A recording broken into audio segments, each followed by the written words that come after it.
Masuk tahun ni yang kedua lah. Sebab dia daripada start 5 tahun. Saya tengok perkembangan dia, alhamdulillah, daripada dia 5 tahun, proses dia bercakap, membaca, mengeja, semua memang cepat.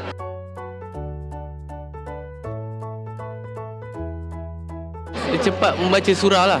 Dia masuk 6 tahun, dia dah start menghafal Al-Quran, dah start menghafal surah-surah semua kan.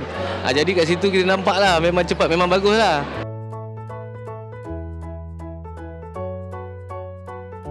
Saya rasa insyaAllah lah, yang ni bakal Little Caleb juga ni.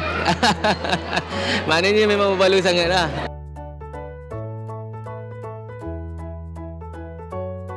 Pada anak saya, Muhammad Arif Matin, satu hari nanti awak dah besar, besok nanti awak akan tengok video ni. Apa yang abang pelajari dekat Little Caleb ni, insyaAllah lah akan bimbing abang sampai ke besar nantilah. InsyaAllah akan menjadi orang yang berguna satu hari nanti.